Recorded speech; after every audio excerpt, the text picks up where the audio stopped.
सभी को आवाज क्लियर आ रही है? आवाज क्लियर आ रही है कि नहीं?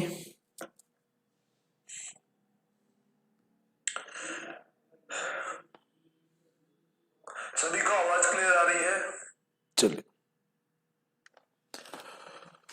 चलिए नमस्कार दोस्तों, मैं शशांक तिवारी पाठशाला रेलवे एग्जाम पर आप सभी का स्वागत करता हूं।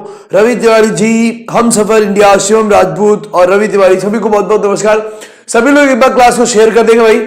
रूपाली कुशवाहा जी बहुत बहुत नमस्कार। सभी लोग क्लास को, लगभग क्लास टाइम से ही स्टार्ट हुई आज, तो सभी लोग क्लास को एक बार शेयर कर देंगे ताकि हम लोग क्लास को आगे बढ़ाए। आज तारीख कौन सी है? आज तारीख है 30 जनवरी, second last day of the month January, और आपका डेली करंट अफेयर्स आपका आज 30 तारीख का आपके सामने है। ठीक है, तो चलिए सभी लोग एक बार क्लास को शेयर कर देंगे। सभी लोग को बहुत बहुत नमस्कार। रूपाली कुशवाहा जी, राकेश पासवान जी, सभी को बहुत बहुत नमस्कार। सभी लोग क्लास को शेयर कीजिए ताकि हम लोग क्लास को आगे बढ़ाए। ठीक है, चलिए पहले क्वेश्चन पे देखते हैं। फर्स्ट ऑफ ऑल, रोज की तरह हम लोग अपने क्वेश्चंस पढ़ लेते हैं। हाल ही में किस देश के प्रधानमंत्री ने अपने पद से इस्तीफा दे दिया है? अभी हाल ही में इटली के प्रधानमंत्री जो है, इटली के प्रधानमंत्री ने अपने पद से इस्तीफा दिया है। क्यों? क्योंकि जो कोविड की वजह से जो महामारी फैली है और जो वहां पर बंदी चल रही है, इसका असर पूरे इटली पर आया है। ठीक है, नेक्स्ट क्वेश्चन है, हाल ही में भारतीय एक्सा जनरल इंश्योरेंस जो कि 1995 में स्टार्ट हुई थी, ने किसानों के लिए कौन सा ऐप लॉन्च किया है? ठीक है, नेक्स्ट क्वेश्चन देखते हैं। नेक्स्ट क्वेश्चन क्या कह रहा है दोस्तों? हाल ही में भारत ने वैक्सीन मैत्री पहल शुरू की है, ये क्या है? तो ध्यान रखिएगा, ये क्या है दोस्तों? ये पड़ोसी देशों को जो वैक्सीन देने की प्रथा है वही है ये। ठीक है, नेक्स्ट, हाल ही में कौन सा ब्रांड विश्व स्तर पर 5वां सबसे मजबूत ब्रांड बना है? तो रिलायंस जियो, कोका कोला, या फिर एप्पल, या फिर कोई और। ठीक है, नेक्स्ट क्वेश्चन पे आते हैं दोस्तों। नेक्स्ट क्वेश्चन क्या है? हाल ही में किसे एसबीआई के नए एमडी के रूप में नियुक्त किया गया है? जो भी है एमडी अभी जो बने हैं, वो अभी तक डिप्टी एमडी थे आपके एसबीआई के, अब वो एमडी बन गए हैं। ठीक है, नेक्स्ट क्वेश्चन पे आते हैं दोस्तों। नेक्स्ट क्वेश्चन देखिए, हाल ही में किसे नए सेना उपाध्यक्ष के रूप में, हाल ही में किसे नए सेना उपाध्यक्ष के रूप में नियुक्त किया गया है? ठीक है, तो एक सेनाध्यक्ष होते हैं और एक सेना उपाध्यक्ष होते हैं। नेक्स्ट क्वेश्चन आता है, हाल ही में लोवी इंस्टीट्यूट जो कि ऑस्ट्रेलिया का एक थिंक टैंक है, लोवी इंस्टीट्यूट द्वारा जारी कोरोना वायरस प्रदर्शन सूचकांक में 98 देशों की सूची में भारत को किस स्थान पर रखा गया है? Next question, corruption perception index जिसको आप सीपीआई भी कहते हैं, तो हाल ही में भ्रष्टाचार धारणा सूचकांक जिसको करप्शन परसेप्शन इंडेक्स भी कहा जाता है, 2020 में भारत को कौन सा स्थान प्राप्त हुआ है? और नेक्स्ट क्वेश्चन आपका आता है, हाल ही में केंद्रीय मंत्री किरण रिजिजू ने गणतंत्र दिवस परेड में किस राज्य की झांकी को प्रथम पुरस्कार प्रदान किया? प्रथम किसे मिला, द्वितीय किसे मिला और तृतीय किसे मिला, आपको बताना है। हाल ही में किस राज्य ने डीजल और पेट्रोल पर 2% वैट को कम, वैट का मतलब क्या होता है दोस्तों? वैल्यू एडेड टैक्स, पर डीजल और पेट्रोल पर 2% वैल्यू एडेड टैक्स कम किया है। ठीक है, ये है दोस्तों आज के आपके क्वेश्चंस। और चलिए आज हम लोग 30 जनवरी 2021 के क्वेश्चंस को हम लोग फटाफट कंप्लीट करते हैं। ठीक है, विद थ्योरी, एक सवाल में कई सारे सवाल निकालेंगे, बहुत सारी चीजें हम लोग रिवाइज करेंगे। ठीक है, चलिए भाई फर्स्ट क्वेश्चन पे हम लोग आते हैं। पहला क्वेश्चन क्या है दोस्तों? देखिए, पहला क्वेश्चन आपकी स्क्रीन पर लगा हुआ है, हाल ही में किस देश के प्रधानमंत्री ने अपने पद से इस्तीफा दे दिया है? तो अभी हाल ही में क्या हुआ है? हाल ही में जो इटली के प्रधानमंत्री हैं, इटली के प्रधानमंत्री ने अपने पद से इस्तीफा दिया है। ठीक है, सभी लोग क्लास को शेयर भी करेंगे। ठीक है, हाँ, यूपी की फर्स्ट झांकी थी। चलिए सभी लोग क्लास को शेयर भी कर दीजिए भाई। हाँ, हम दोनों तिवारी। तो देखिए पहला क्वेश्चन आपकी स्क्रीन पर लगा है। पहला क्वेश्चन क्या है भाई? पहला क्वेश्चन आपकी स्क्रीन पर क्या है? देखिए पहला क्वेश्चन क्या कह रहा है, हाल ही में किस देश के प्रधानमंत्री ने अपने पद से इस्तीफा दिया है? तो किसने दिया है भाई? इटली के जो प्रधानमंत्री हैं, इटली के प्रधानमंत्री ने अभी हाल ही में अपने पद से क्या दिया है? इस्तीफा दिया है। इनका नाम क्या है? जुसेपी कोंते। ध्यान रखिएगा, जुसेपी, इटली के प्रधानमंत्री जुसेपी कोंते ने क्या दिया है? अपने पद से इस्तीफा दिया है। ध्यान रखिएगा, जुसेपी कोंते अभी हाल इटली के जो प्रधानमंत्री थे, तो कोविड-19 की वजह से इनका जो अल्पमत में आए, सबसे पहले ये अल्पमत में आए हैं। अल्पमत में आने का मतलब है इनका जो बहुमत था वो कम हुआ। बहुमत कम होने के दौरान इन्होंने इटली की सीनेट से, यानी कि संसद से, इटली की सीनेट से, सीनेट और अमेरिका की पार्लियामेंट को भी सीनेट कहते हैं, ठीक है। तो इटली की सीनेट से क्या दे दिया, इस्तीफा दे दिया, अपना पद छोड़ दिया है और इन्होंने प्रधानमंत्री का पद भी छोड़ दिया। कारण क्या है दोस्तों, कारण है मेन महामारी और बंदी से जूझ रहा है बुरी तरह कौन, इटली। तो कारण है आपका महामारी, यानी कि जो आपका कोविड-19 का जो प्रभाव आया इन पर, और दूसरा यहां पर जो बंदी हुई, जो आपका लॉकडाउन हुआ था, उस दौरान इनको बुरी तरीके से इटली इस समय राजनीतिक अनिश्चितता से जूझ रहा है। इस समय इटली आर्थिक अनिश्चितता से भी बुरी तरह जूझ रहा है, ठीक है। इवन यहां तक स्थिति आ गई दोस्तों कि इटली को यूरो करेंसी यूज करने के अधिकार से मना भी किया गया है, ठीक है। जो यूरो करेंसी जो इनके यूरोपियन यूनियन में है, इटली के यूरोपियन यूनियन के नियम के अनुसार इस समय इटली यूरो करेंसी को अपने देश में यूज नहीं कर सकता, ठीक है। अब ये क्या करेंगे दोस्तों, तो मैं आपको इनके बारे में आगे बता देता हूं। देखिए, जुसेपे कोंते जिन्होंने अपना पद त्यागा है, अगर इटली के प्रधानमंत्री अपना पद त्याग दिया और ये आगे को नहीं जारी करते हैं या आगे इनका बहुमत नहीं आता है, तो इटली क्या करेगा, मैं आपको बताता हूं। इटली अब करेगा, यूरोप में एक नियम होता है bail out package. Bail out package क्या होता है, ध्यान से सुनिएगा, मैं आपको इसके बारे में बताता हूं। बेल आउट पैकेज क्या होता है, अब जब कोई भी देश, यूरोप में ये नियम है, यूरोप का कोई भी देश जब आर्थिक संकट में आता है तो वो बेल आउट पैकेज का यूज करता है। मतलब कि ये अपने देश में सरकारी नौकरियों की कटौती करनी शुरू करते हैं, जिसकी तरीके से ये पद बचाने की कोशिश करते हैं, मतलब कि पैसे बचाने की कोशिश करते हैं, जिससे इनकी आर्थिक मंदी जो है वो ठीक हो जाए। ऐसा ही काम कभी फ्रांस के निकोलस सरकोजी ने किया था, जब फ्रैंकोइस होलांदे बाद में राष्ट्राध्यक्ष बने। निकोलस सरकोजी की सरकार इसीलिए गिरी थी क्योंकि उन्होंने बेल आउट पैकेज का यूज किया था। ध्यान रखिएगा, बेल आउट पैकेज के तहत ये लोग सरकारी नौकरी काटना शुरू करते हैं, जिससे इनका पैसा बचना शुरू होता है, ताकि लोग यूरो निकालना शुरू करें जिनके पास है। तो इस तरीके से इटली भी अब बहुत बुरी तरह आर्थिक संकट में फंसा हुआ है, ठीक है। ध्यान रखिएगा, ये इटली के प्रधानमंत्री हैं जिन्होंने अपना पद भी क्या किया है, त्यागा है, ठीक है। एस्टोनिया की बात करें दोस्तों, तो एस्टोनिया की बात मैंने आपको कल ही बताई थी, काजा कलास बताया था कि नहीं, कल ही आपको बताया था काजा कलास। काजा कलास क्या है, आपकी एस्टोनिया की नई प्रधानमंत्री बनी है और ये एस्टोनिया की पहली महिला प्रधानमंत्री है, एक बात। और दूसरा, एस्टोनिया दुनिया का पहला देश बन गया है जहां पर राष्ट्रपति और प्रधानमंत्री दोनों ही महिलाएं हैं, ठीक है। उसके बाद नेक्स्ट क्वेश्चन देखते हैं दोस्तों। इसी में ऑप्शन में आपका उत्तरी अमेरिका लिखा है, तो उत्तरी अमेरिका में आपने देख ही लिया होगा, उत्तरी अमेरिका में 3 देश आते हैं। एक आपका आता है कौन सा, कनाडा, ठीक है। एक आपका आता है कनाडा, दूसरा आता है दोस्तों यूएसए और तीसरा आता है मैक्सिको। तो क्यों ना हम यहाँ के भी राष्ट्राध्यक्षों के नाम याद कर लेते हैं, लगे हाथ ये भी हमारा क्लियर हो जाएगा। तो कनाडा की बात करेंगे तो जस्टिन ट्रूडेau यहाँ के राष्ट्राध्यक्ष, जस्टिन ट्रूडेau यहाँ के प्रधानमंत्री है, ठीक है, कनाडा के प्रधानमंत्री है, क्लियर हो गया। उसके बाद अमेरिका का आपको पता है, यूएसए के बारे में आपको बहुत अच्छे से पता होता है। मैक्सिको की बात करेंगे तो ध्यान रखिएगा, एंड्रयूज मैनुअल करके, एंड्रयूज मैनुअल यहां के प्रधानमंत्री है, कहां के, मैक्सिको के। क्लियर हो गया दोस्तों, ये हो गए आपके क्या, ये हो गए राष्ट्राध्यक्ष के नाम, ठीक है। क्लियर है सभी का, चलिए सभी लोग क्लास में शेयर भी करते रहेंगे भाई।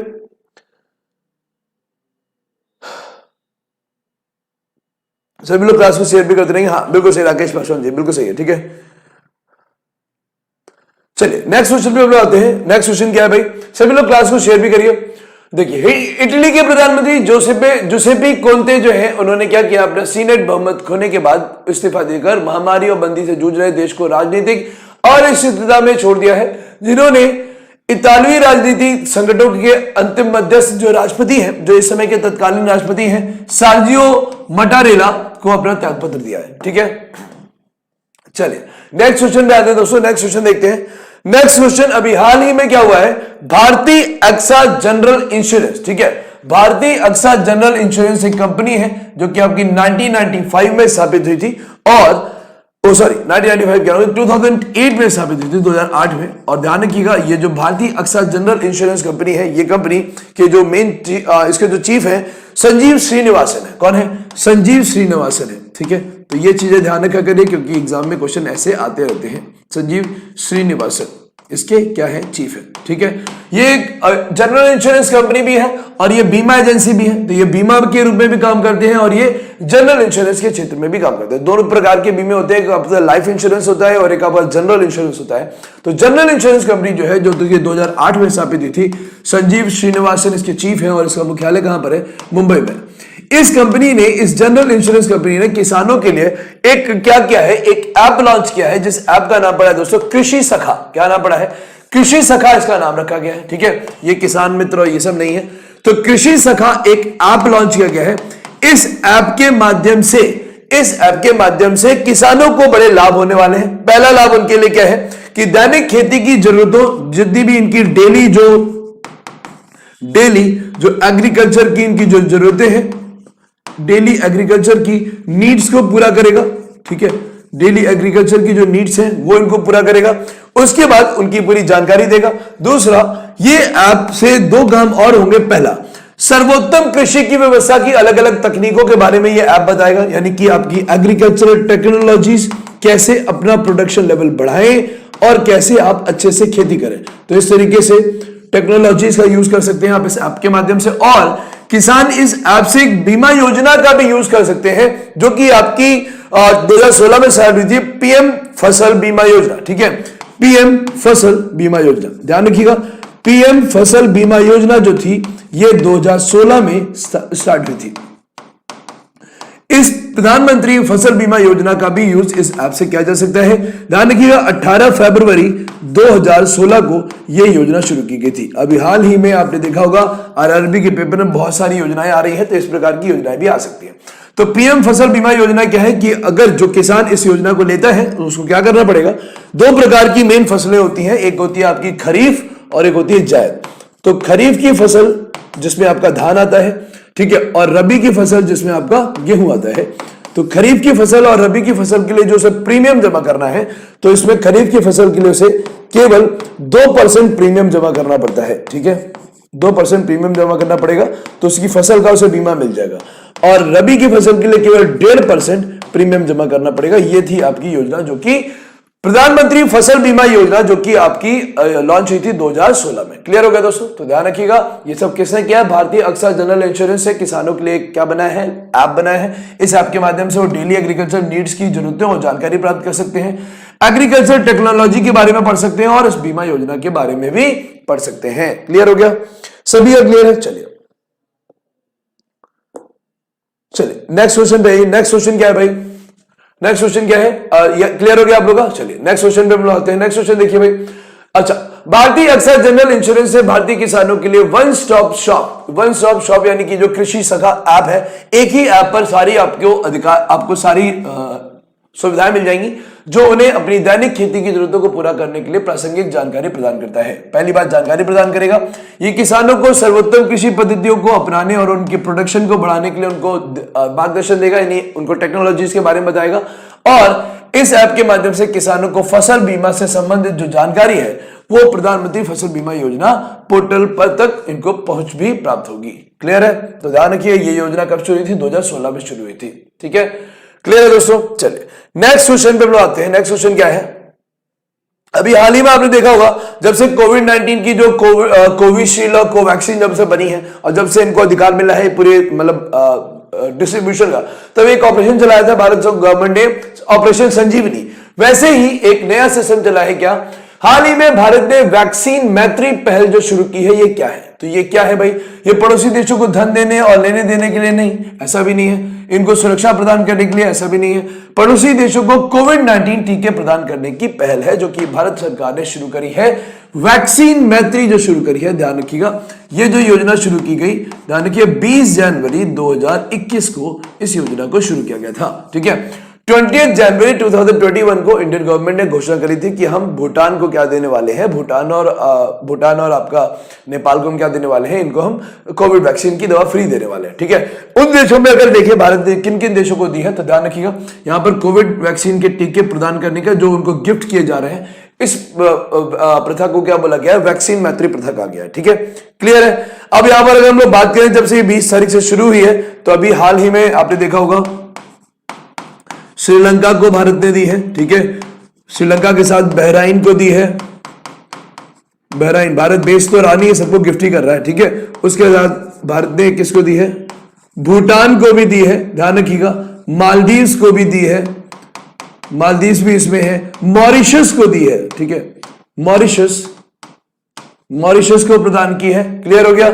मॉरिशस को प्रदान की है। सेशल्स और आपका नेपाल, बांग्लादेश। ठीक है, सेशल्स आपका दुनिया का सबसे छोटा लोकतांत्रिक देश है ये, ठीक है। सेशल्स,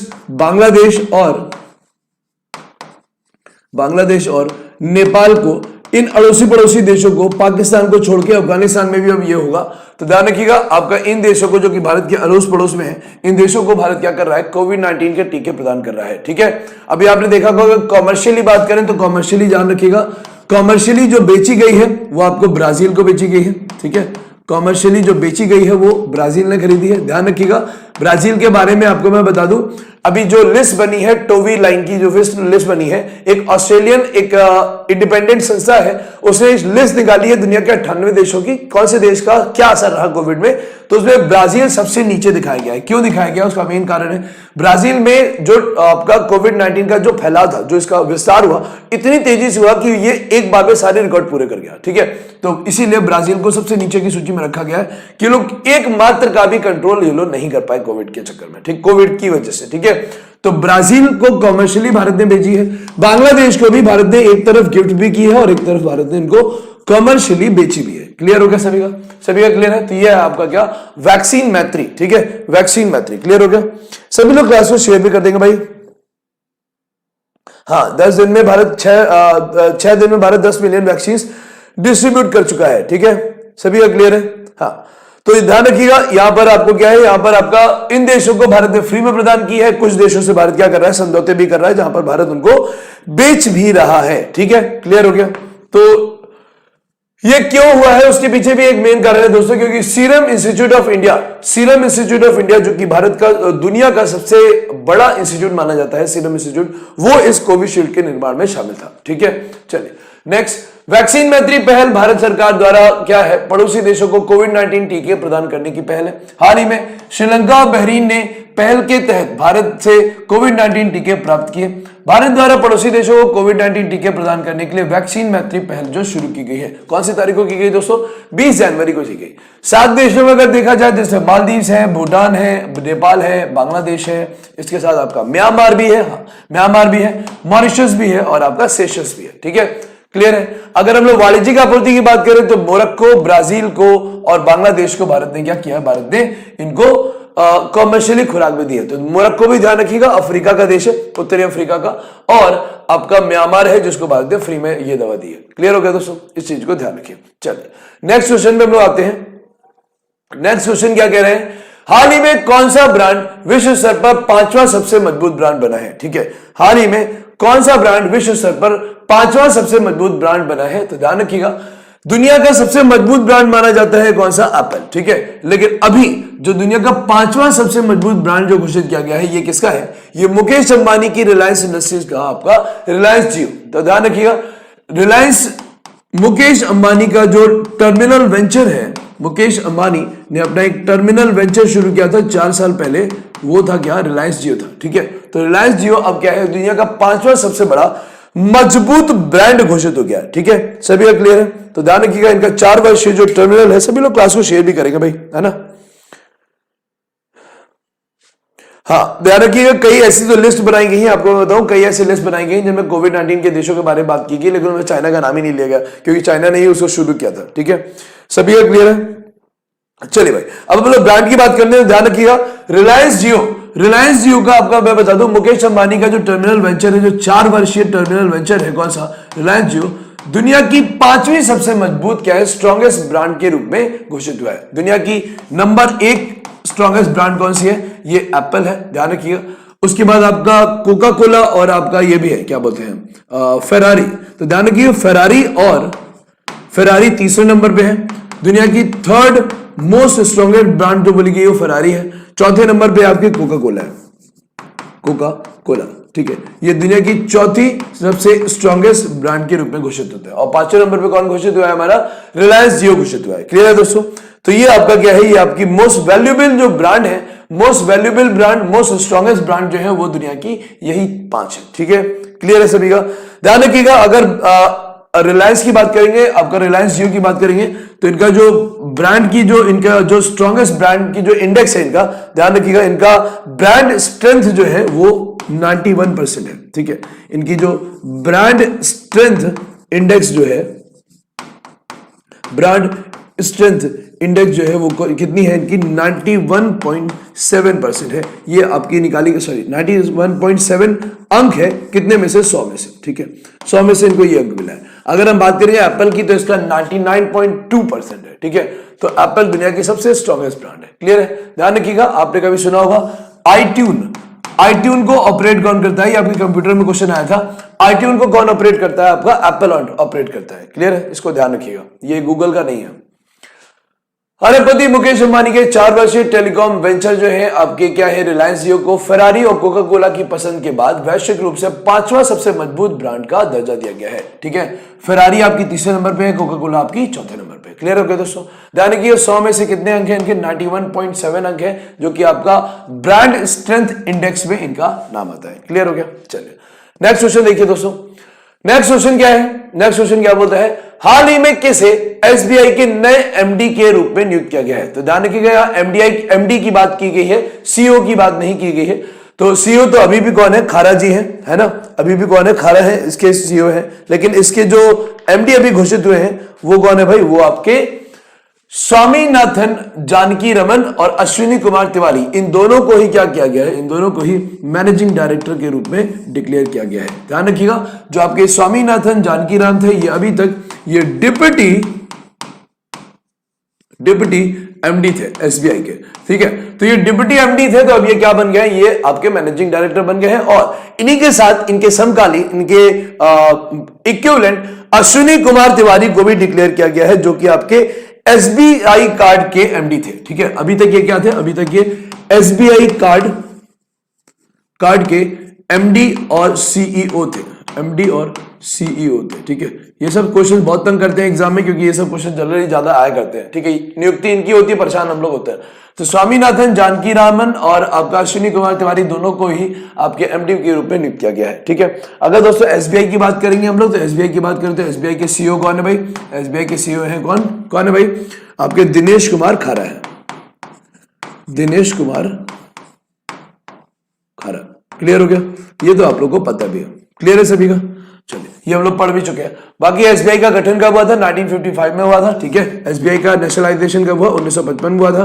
कौन सी जुलाई को हुआ था, 1 जुलाई को हुआ था, ठीक है। एसबीआई क्या थी, ध्यान रखिएगा, एसबीआई जब बनी थी तो एसबीआई की 8 इकाइयां होती थी, फिर धीरे धीरे कम होती गई। और ध्यान रखिएगा 1 जुलाई 1955 को एसबीआई दिवस भी मनाया जाता है, और एसबीआई को एजेंट ऑफ आरबीआई भी कहा जाता है, ठीक है। इसको एजेंट ऑफ आरबीआई भी कहते हैं, क्लियर हो गया दोस्तों। चलिए मंत्रिमंडल की नियुक्ति समिति, जो कि मैं आपको पहले भी बता चुका हूं, ऐसे प्रकार की एक समिति होती है एसीसी, जिसको बोलते हैं अपॉइंटमेंट कमेटी ऑफ कैबिनेट, ने 3 साल की अवधि के लिए भारतीय स्टेट बैंक के नए प्रबंध एमडी या निदेशक के रूप में स्वामीनाथन जानकी रमन और अश्विनी कुमार तिवारी की नियुक्ति की है, ठीक है। अभी तक स्वामीनाथन जानकी रमन क्या थे भाई, एसबीआई में डिप्टी मैनेजिंग डायरेक्टर थे फाइनेंस के, और अश्विनी कुमार तिवारी क्या थे, ये एसबीआई के सहायक एसबीआई कार्ड के एमडी और सीईओ थे, ठीक है।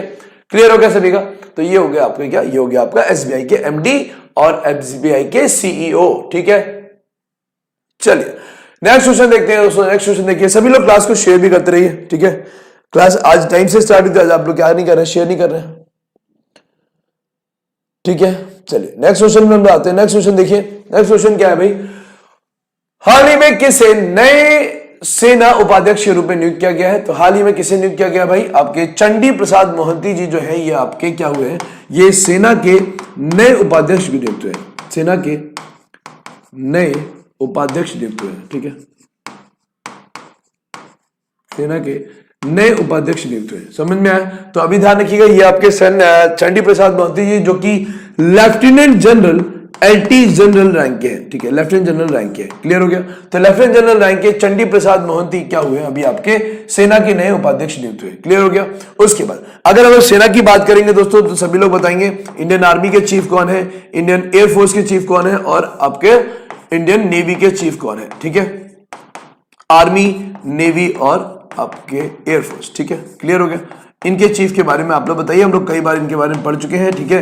तो अगर हम लोग एयरफोर्स की बात करेंगे, 1-2 मैं बताऊंगा, बाकी आप लोग बताएंगे, ठीक है। एयरफोर्स की बात करेंगे दोस्तों, तो कौन है, आर.के. भदौरिया जी हैं। एयरफोर्स में कौन है, आर.के. भदौरिया इसके चीफ हैं, आर.के. भदौरिया इसके क्या है, चीफ है। अगर नेवी की बात करेंगे दोस्तों, तो नेवी के चीफ कौन है, करमबीर सिंह है ना। मनोज मुकुंद, बिल्कुल सही है। ठीक है, तो नेवी के चीफ कौन है? नेवी के चीफ हैं आपके करमबीर सिंह। और अगर हम लोग बात करेंगे सेना की तो करमबीर सिंह तो आपके नेवी के हैं। और अगर हम लोग बात करेंगे आर्मी चीफ की तो आर्मी चीफ कौन है भाई? मुकुंद नरवणे, है ना? आर के भदौरिया, बिल्कुल सही है। ठीक है, राज कल्याण जी, अभी महीना खत्म हो जाने दीजिए आपका। ये महीना खत्म होने के बाद आपकी एक लंबी क्लास आएगी। ठीक है, लंबी क्लास आने वाली है। ठीक है, चलिए। हाँ, मुकुंद नरवणे आपके आर्मी के हैं, क्लियर हो गया। मनोज मुकुंद नरवणे, ठीक है। मुकुंद के नाम से याद रखिए, आराम से याद रहेगा आपको। ठीक है, तो ये हो गया आपके। बाकी अगर हम लोग ये देखिए एस के सैनी कौन है, तो ध्यान रखिएगा एस के सैनी अभी तक क्या थे? ये उपाध्यक्ष थे। अभी तक ये उपाध्यक्ष थे, अब ये उपाध्यक्ष पद से पद त्याग हो गया, मतलब इनकी सेवानिवृत्ति हो गई है। ठीक है, तो इन्हीं की जगह पर आपके मोहंती साहब आए। प्रवीण बख्शी की बात करेंगे तो एक समय 2017 में 2017 में प्रवीण बख्शी जी, ये भी लेफ्टिनेंट जनरल है। प्रवीण बख्शी आपके ईस्टर्न कमांड, सेना की ईस्टर्न कमांड के अध्यक्ष थे। ठीक है, सेना की ईस्टर्न कमांड के अध्यक्ष थे, 2017 के दौरान। ठीक है, ये आपके प्रवीण बख्शी, क्लियर हो गया। चलिए, लेफ्टिनेंट जनरल चंडी प्रसाद मोहंती को नए सेना उप प्रमुख के रूप में नियुक्त किया गया है। वे लेफ्टिनेंट जनरल एस के सैनी के स्थान पे आए, जो अभी हम लोगों ने पढ़ा था। तो 1 फरवरी से अपना कार्यकाल पूरा करेंगे, अपना कार्यकाल शुरू करेंगे। लेफ्टिनेंट जनरल सीपी मोहंती राष्ट्रीय भारतीय सेना यानी इंडियन मिलिट्री एकेडमी देहरादून और नेशनल डिफेंस एकेडमी खड़गवासला के छात्र हैं। ठीक है, तो ये एनडीए के सिलेक्टेड स्टूडेंट थे जब यहां तक पहुंचे। ध्यान रखिएगा, जनरली जो एनडीए के सिलेक्टेड स्टूडेंट ही होते हैं वही आपके इतने हायर रैंक तक जाते हैं, क्योंकि जो सीडीएस में सिलेक्ट होते हैं वो कर्नल या ब्रिगेडियर तक बहुत ज्यादा आते हैं, तो ब्रिगेडियर तक आते आते वो रिटायर हो जाते हैं। ठीक है, तो ये लोग lieutenant general, major general, general rank के जितने भी अधिकारी होते हैं ये एनडीए सिलेक्टेड ही होते हैं, क्योंकि इनके पास बहुत टाइम होता है। ठीक है, ध्यान रखिएगा। चलिए, नेक्स्ट क्वेश्चन पे हम लोग आते हैं। नेक्स्ट क्वेश्चन क्या है भाई? 98 देशों की सूची में भारत को किस स्थान पे रखा गया है हाल ही में लोवी इंस्टीट्यूट द्वारा? तो ध्यान रखिएगा, हाल ही में लोवी इंस्टीट्यूट, ध्यान रखिएगा लोवी इंस्टीट्यूट क्या है मैं आपको बता दूं। ये लोवी इंस्टीट्यूट आपका ऑस्ट्रेलिया का एक इंडिपेंडेंट ऐसी संस्था है जो इस प्रकार की लिस्ट वगैरह बनाती है। तो इन्होंने कोरोना वायरस प्रदर्शन सूचकांक में, यानी कि कोरोना वायरस का जो इन्होंने इंडेक्स बनाया है, परफॉर्मेंस इंडेक्स, उसमें 98 देशों की सूची में भारत को किस स्थान पे रखा गया है? तो भारत का स्थान कौन सा दिया गया है? भारत को 86 स्थान दिया गया है। क्लियर है, भारत को 86 स्थान दिया गया है। ठीक है, अगर दोस्तों हम लोग लोवी इंस्टीट्यूट की बात करें तो लोवी इंस्टीट्यूट की बात करेंगे तो लोवी इंस्टीट्यूट क्या है? ध्यान रखिएगा, ये आपके फ्रैंक लोवी, ध्यान रखिएगा, फ्रैंक लोवी नाम के एक ऑस्ट्रेलियन थे, उन्होंने इस संस्था को बनाया था। ठीक है, फ्रैंक लोवी ने इस संस्था का गठन किया था 2003 में। तब से लेकर ये इंडिपेंडेंटली क्या करते हैं? इस प्रकार की लिस्ट और इस प्रकार के इंडेक्स का निर्माण करते हैं। ठीक है, तो कोरोना वायरस इंडेक्स में 86वें नंबर पर रखा गया है किसको? भारत को 98 कंट्रीज में। क्लियर हो गया दोस्तों, ध्यान रखिएगा। अगर टॉप 3 की कंट्रीज अगर हम लोग देखेंगे तो ध्यान रखिएगा, जो टॉप 3 की कंट्रीज जो रखी है इन्होंने, कि जिन्होंने बहुत बुरी अच्छी तरीके से परफॉर्मेंस दिखाई है, तो ध्यान रखिएगा टॉप 3 में आपका न्यूजीलैंड आएगा, क्योंकि सबसे पहले न्यूजीलैंड ने बोला था हम कोरोना फ्री हैं। ठीक है, न्यूजीलैंड ने सबसे पहले बोला था कि हम कोरोना क्या है? फ्री है, ऐसा बोला था कि नहीं? तो न्यूजीलैंड, वियतनाम और ताइवान। ठीक है, न्यूजीलैंड टॉप 3 में आपका न्यूजीलैंड आया था। न्यूजीलैंड के बाद आपका वियतनाम है और फिर आपका एक ताइवान है। तो ध्यान रखिएगा, इन 3 देशों को टॉप सूची में रखा गया है क्योंकि इन्होंने बहुत अच्छी परफॉर्मेंस दिखाई। और क्यों ना हो परफॉर्मेंस दोस्तों, छोटा देश है, छोटा देश के साथ जनसंख्या भी बहुत कम है। ठीक है, ध्यान रखिएगा, कभी भी एग्जाम में अगर आता है, मैं आपको कुछ तरीके बता देता हूं, जिस तरीके से अगर आपको क्वेश्चन नहीं आता है तो आप उसमें अनुमान तुक्का मार सकते हैं।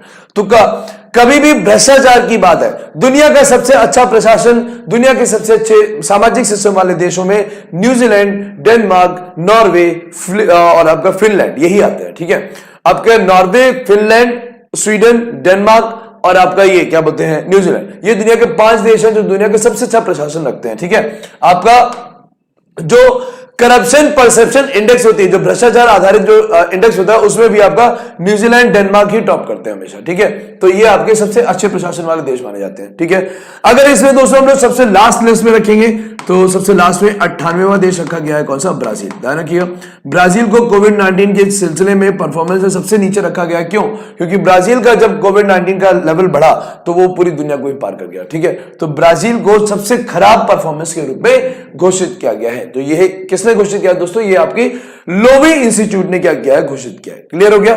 ठीक है, तो ये हो गया आपका क्वेश्चन, कौन सा? ये हो गया आपको क्वेश्चन नंबर 7। ठीक है, चलिए ऑस्ट्रेलिया स्थित लोवी इंस्टीट्यूट द्वारा जारी किए गए नए कोरोना वायरस प्रदर्शन सूचकांक में 98 देशों में से भारत को 86वें स्थान पर रखा गया है। ठीक, सूचकांक में क्रमशः न्यूजीलैंड, वियतनाम और आपका ताइवान शीर्ष पर है।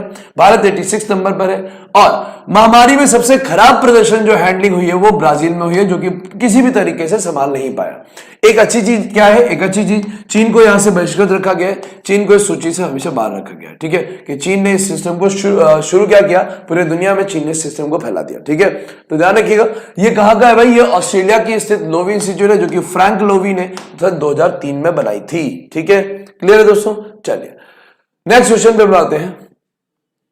नेक्स्ट क्वेश्चन जो अभी मैं आपसे बात कर रहा था सीपीआई इंडेक्स की, जिसको बोलते हैं भ्रष्टाचार धारणा सूचकांक, वो आपका क्वेश्चन आया। ठीक है, तो ध्यान रखिएगा।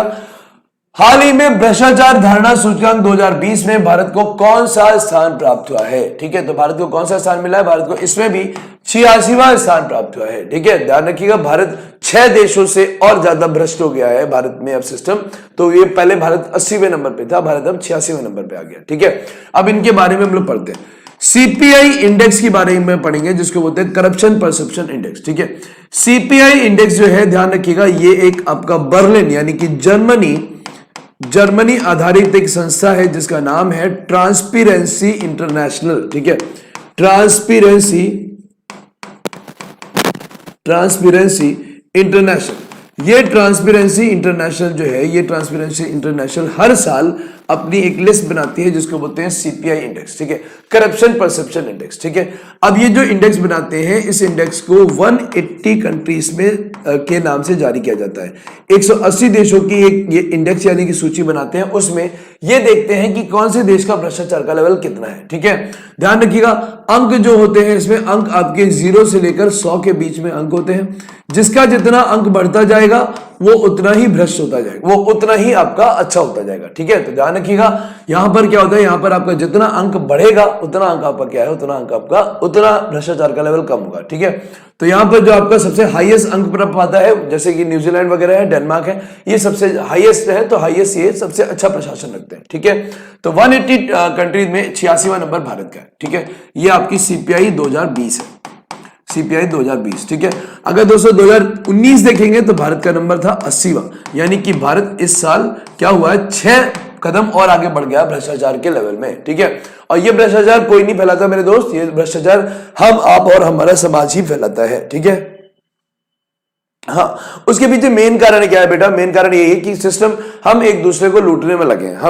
हमारी जो मनस्थिति बन गई है, कॉमन हमारी लाइफ बन गई है कि हम सोच में ही आ गया है कि इसको धोखा, उसको धोखा, इसको परेशान, उसको परेशान, इसका नुकसान, उसका नुकसान, ये हमारे सोच में आ गया है। इसी से करप्शन परसेप्शन इंडेक्स, और इसी से हमारी आने वाली जनरेशन बर्बाद भी होती है। कि अगर हम किसी के बारे में गलत सोचेंगे, तो अगर अपनी लाइफस्टाइल में उस गलत चीज को लेकर आ गए ना दोस्तों, तो वो चीज आगे आने वाली जनरेशन पर भी प्रभाव देती है। ठीक है, ध्यान रखिएगा, हमेशा ध्यान रखिए, अगर हम गलत कर रहे हैं तो हमारे आगे आने वाली जनरेशन भी वही सीखती है। ठीक है, वही हमसे सीखते हैं। तो ध्यान रखिए, इसमें भारत का नंबर 86वां दिया गया है। अगर हम लोग यहां पर क्या करेंगे, अगर हम लोग यहां पर और बात करते हैं आपको जो सबसे अच्छे देश हैं, तो ध्यान रखिएगा, न्यूजीलैंड और डेनमार्क टॉप पे है। देखिए, मैंने अभी आपको बताया था, न्यूजीलैंड और डेनमार्क अपने टॉप पर है। ठीक है, तो न्यूजीलैंड डेनमार्क के टोटल जो अंक है, वो अंक है 88 अंक, और ये सबसे अच्छे प्रशासन वाला, सबसे जीरो करप्शन वाला की कंट्री है। तो ध्यान रखिए, इन्होंने टॉप किया है। ठीक है, ये सबसे अच्छे।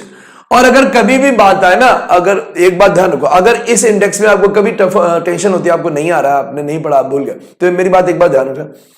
ऑप्शन में New Zealand, Denmark, Norway, Finland, Sweden और ऑस्ट्रेलिया, ये देश 6 देश ऐसे हैं जिन्होंने सबसे अच्छा प्रशासन रखा हुआ। और कभी सबसे करप्ट कंट्री की बात आए ना, तो आपके 3 ही देश आएंगे। एक आएगा आपका सोमालिया, हमेशा दुनिया का सबसे भ्रष्ट देश है सोमालिया, अब सूडान भी हो गया है, और एक अफगानिस्तान में भी बोला जाता है। तो ये दुनिया के सबसे करप्ट कंट्री बोले जाते हैं। लेकिन इस बार अफगानिस्तान ने अपनी इज्जत बचा ली है, और इस बार सूडान और आपका सोमालिया दुनिया के सबसे भ्रष्ट देश, ठीक है, सबसे भ्रष्ट देश बोले गए हैं आपके सूडान और सोमालिया। क्लियर हो गया? तो सूडान और सोमालिया दोनों कहां पर है दोस्त? दोनों आपके अफ्रीकन कंट्रीज है। क्लियर है? और भारत का नंबर इस बार कितना है? 86वां है। क्लियर हो गया सभी को? सभी का क्लियर है कि नहीं है? चलिए, यहां पर हो गया। अब यहां पर एक चीज और मैं आपको बता देता हूं, ध्यान से सुनिएगा मेरी बात। 86वें नंबर पर हमारा इंडिया है। अब इंडिया ने ये प्लेस साझा की है, साझा मतलब यहां पर और देश भी 86वें नंबर पे है। आपका मोरक्को भी है, ठीक है, मोरक्को आपका अफ्रीकन कंट्री है, ठीक है। आपका बुर्किना फासो भी है, बुर्किना फासो, बुर्किना फासो ये भी आपका अफ्रीकन है, ठीक है, बुर्किना फासो। अगर यहां पर और देशों की बात करेंगे तो ध्यान रखिएगा यहां पर आपका तैमूर, त्रिनिदाद, तुर्की भी है, ठीक है। यहां पर आपका तुर्की भी है भारत के साथ ही। फिर आपका मध्य अमेरिकी कंट्री है त्रिनिडाड, त्रिनिडाड टोबैगो, त्रिनिडाद टोबैगो, ठीक है। ध्यान रखिए एक समय यहां पर कमला प्रसाद बिसेसर यहाँ की राष्ट्राध्यक्ष जो कि पीबीडी सम्मेलन में भी इंडिया में आए थे, ठीक है। और आपका एक तैमूर है, तैमूर, तैमूर ईस्ट या ईस्टर्न तैमूर, ठीक है, ईस्टर्न तैमूर, ठीक है। तो ध्यान रखिएगा इसके बारे में। ये देशों ने साझा किए जगह किसके साथ, इंडिया के साथ। कौन से नंबर पे, 86। तो 86वें नंबर पे 1 2 3 4 5 और 6, टोटल 6 कंट्रीज हैं जिनमें आपका इंडिया भी शामिल है। क्लियर हो गया।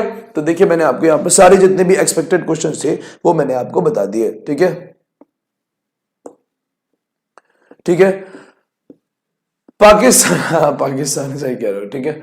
चलिए नेक्स्ट क्वेश्चन पे आते हैं। ट्रांसपेरेंसी इंटरनेशनल द्वारा जारी भ्रष्टाचार धारणा सूचकांक सीपीआई 2020 में 180 देशों में से भारत का 86वां स्थान है। 2019 की तुलना में देखेंगे तो भारत 6 स्थान नीचे चला गया है, नीचे भारत पहले 80वें स्थान पर था, ठीक है।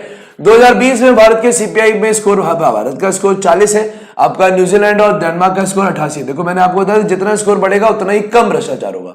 Bharat, Burkina Faso, Morocco, Timor, Trinidad Tobago और तुर्की ये भारत के साथ अपनी प्लेस को साझा कर रहे हैं, ठीक है, क्लियर है। और सबसे नीचे कौन है, सोमालिया और दक्षिणी सूडान है जो कि आपका सबसे भ्रष्ट है, ठीक है। और आपको मैं बता दूं यही दक्षिणी सूडान को आपको मैं बता दूं इसी दक्षिणी सूडान को केवल ये कह के शामिल कर लिया गया था, केवल ये कह के शामिल कर लिया गया था कि दक्षिणी सूडान क्रिश्चियन बेस्ड कंट्री है और इसके लिए इनको क्या किया गया, इनको यूएनओ में शामिल करने की बात कही गई, ठीक है। तो ध्यान रखिएगा, आपको मैं एक बात बता दूं, ये चीज ध्यान रखिएगा कि नंबर 1 पर बेटा नंबर 1 बोला तो आपको न्यूजीलैंड है, ठीक है, ठीक है। ध्यान रखिएगा आपको सूडान जब कटा तो सूडान 2 भागों में कटा, जब नॉर्थ सूडान साउथ सूडान कटा तो नॉर्थ सूडान जो था वो आपका मुस्लिम बहुल्य था, साउथ सूडान क्रिश्चियन बहुल्य था, इसीलिए दक्षिण सूडान को वो दिया गया, कीमत दी गई और उत्तरी सूडान को नहीं दी गई। जबकि देखिए दक्षिण सूडान आपके भ्रष्ट देशों में आ रहा है, ठीक है, क्लियर है। तो कभी भी धर्म के नाम पर ये सब नहीं करना चाहिए।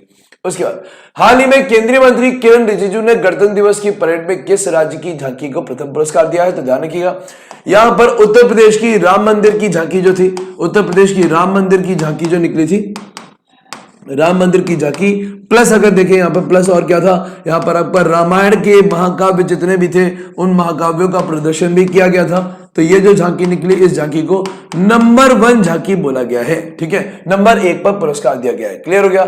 अगर दोस्तों हम त्रिपुरा की बात करें तो त्रिपुरा 2nd नंबर पे आया है, त्रिपुरा को 2nd सबसे अच्छी झांकी बोला गया है और उत्तराखंड को 3री सबसे अच्छी झांकी बोला गया है, ठीक है। तो ये 1st, 2nd, 3rd पे इन झांकियों का प्रदर्शन रहा है, जिनमें अगर हम लोग उत्तर प्रदेश की बात करेंगे, अगर हम लोग किसकी बात करें, उत्तर प्रदेश की बात करें या फिर उत्तराखंड की बात करें तो सभी की अपनी अपनी झांकियों की क्या होती है, सभी की अपनी अपनी झांकियों की विषय होते हैं। तो ध्यान रखिएगा इस बार जो हमारा राम मंदिर का था वो क्या था, अयोध्या यूपी की सांस्कृतिक विरासत, ध्यान रखिएगा ये इस बार का विषय था, ठीक है, विषय अयोध्या, अयोध्या यूपी की सांस्कृतिक विरासत, किसकी थी, यूपी की सांस्कृतिक विरासत, ठीक है, सांस्कृतिक विरासत, ठीक है। तो ये है आपका क्या, ये है आपका अयोध्या के बारे में। क्लियर हो गया। और अगर उत्तराखंड के बारे में बात करेंगे तो उत्तराखंड का जो विषय था वो था देवभूमि, क्या था, देवभूमि, ठीक है, देवभूमि इनका अपना विषय था क्योंकि वो देवभूमि बोलते हैं उत्तराखंड को ये लोग। तो ध्यान रखिएगा उत्तराखंड का जो आपका बनाया गया था वो आपका देवभूमि, देवताओं की भूमि, ठीक है, देवभूमि देवताओं की भूमि, ठीक है, देवताओं की भूमि। तो ये आपका उत्तराखंड का विषय था। क्लियर हो गया दोस्तों, ठीक है, सभी क्लियर है। तो ये हो गया आपका क्या, ये हो गया आपका झांकियों के बारे में। अगर याद करें हम लोग तो इस बार का जो गणतंत्र दिवस की जो परेड थी, गणतंत्र दिवस की परेड में आपका कौन आया था भाई, गणतंत्र दिवस में इस बार का कोई भी मुख्य अतिथि नहीं था, ठीक है। बोरिस जॉनसन को डिक्लेयर किया था, वो कोविड-19 की वजह से नहीं आए। फिर आपके चंद्रिका प्रसाद घोषित किए गए थे, वो भी नहीं आए, ठीक है। और इस बार पहली बार मतलब ऐसा हुआ है कि इस बार कोई अतिथि नहीं आया। गणतंत्र दिवस में इस बार बांग्लादेश के 122 जवानों ने टेक पार्ट किया था बांग्लादेश के जवानों ने परेड में शामिल हुए हैं, ये हम लोगों ने कल पढ़ा था कि नहीं पढ़ा था। इस बार पहली बार गणतंत्र दिवस में राफेल विमान की फ्लाइट यूज की गई थी, है ना, फ्लाइट, उसके फ्लाइट पास जब हुआ था वो आया था। क्लियर हो गया, इस चीज को ध्यान रखिएगा। और यहां पर एक चीज और है, आपको मैं बताऊं, यहां पर आपका एक झांकी और थी, central PWD, central public work department ने अमर जवान करके एक झांकी निकाली थी, जो कि जवानों के लिए निकाली गई थी। इनको विशेष पुरस्कार दिया गया, ठीक है। अमर जवान जो कि हमारे इंडियन आर्मी, हमारी सशस्त्र सेना के जवानों के लिए निकाली गई। तो सेंट्रल PWD ने जो झांकी निकाली थी, वो झांकी का नाम था, उसका विषय था अमर जवान, ठीक है। तो अमर जवान को इन्होंने विशेष पुरस्कार के रूप में घोषित किया गया था, ठीक है। क्लियर है, चलिए। गणतंत्र दिवस 2021 की परेड में प्रदर्शित की गई उत्तर प्रदेश की राम मंदिर की झांकी को सभी झांकियों में सबसे पहला पुरस्कार मिला है, ठीक है, ये हम लोगों ने पढ़ लिया। उसके बाद आपका त्रिपुरा की झांकी को गणतंत्र दिवस परेड में दूसरा स्थान प्राप्त हुआ है। देवभूमि, देवताओं की भूमि यानी कि आपका उत्तराखंड की झांकी को तीसरे स्थान पर घोषित किया गया है, ठीक है। और अभी जो मैंने आपको बताया, पब्लिक वर्क डिपार्टमेंट की झांकी जो थी अमर जवान विषय पर आधारित सशस्त्र बलों के शहीद हुए नायकों को श्रद्धांजलि देने के लिए विशेष पुरस्कार से सम्मानित की गई है। क्लियर है, क्लियर है सभी का। तो देखिए ये हो गया, क्लियर हो गया। चलिए नेक्स्ट क्वेश्चन पे आते हैं दोस्तों। नेक्स्ट क्वेश्चन देखते हैं। हाल ही में क्या क्वेश्चन आ रहा है, हाल ही में किस राज्य सरकार ने डीजल और पेट्रोल पर 2% वैट को कम किया? ध्यान रखिएगा, किसने किया दोस्तों? राजस्थान ने किया है। राजस्थान, आपको मैं बता दूं, पूरे भारत में सबसे ज्यादा जो पेट्रोल और डीजल पे जो वैट लगता है वो आपका राजस्थान में ही लगता है। क्लियर हो गया, ठीक है, सभी क्लियर है? तो ध्यान रखिएगा, आपका क्या हुआ, आपका राजस्थान को क्या किया गया, राजस्थान को आपका वैट जो कम किया गया। इंडिया में सबसे जो मैक्सिमम जो वैट लगता है वो आपका लगता है लगभग 38% आपका वैट लगता है। किस पे? 38% वैट लगता है पेट्रोल पर, ठीक है। 38% राजस्थान गवर्नमेंट पेट्रोल पे वैट लगाती है और 28% वैट लगाती है डीजल पे, ठीक है, डीजल पे, ठीक है। लेकिन 38% घट के यहां पर कितना हो गया आपका? 36% हो गया है। और यहां पर 28% घट के कितना हो गया आपका? 26% हो गया। समझ में आया? क्लियर हो गया? तो ये 36 और 26% जो आपका वैट जो 2% जो घटा है वो राजस्थान में घटा है। क्लियर हो गया?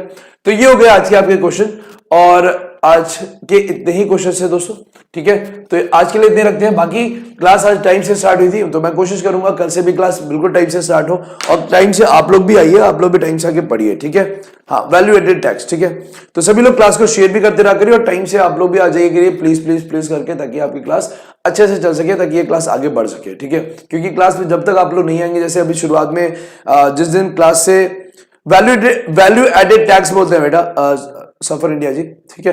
तो क्लास में अभी देखा था 70-75 लोग आ रहे थे, मुझे लगा था 100 के ऊपर अभी जल्दी क्रॉस हो जाएंगे। ऑफ टाइम पे क्लास चला रहे हैं इसलिए, ताकि इस समय आप जनरेट होने शुरू हो, इस समय स्टूडेंट जनरेट होने शुरू हो जाए, एकदम से आने शुरू हो जाए चैनल पे, तो ये होगा कि हाँ दिन में भी बच्चे आ रहे हैं, ठीक है। तो इसीलिए इसको ऑफ टाइम पे स्टार्ट किया ताकि आप लोग आए, ठीक है। तो आज के लिए इतने ही रखते हैं, बाकी फिर हम कल फिर से आएंगे 10:30 पे हमारी क्लास स्टार्ट होगी। आज के लिए इतना ही, जय।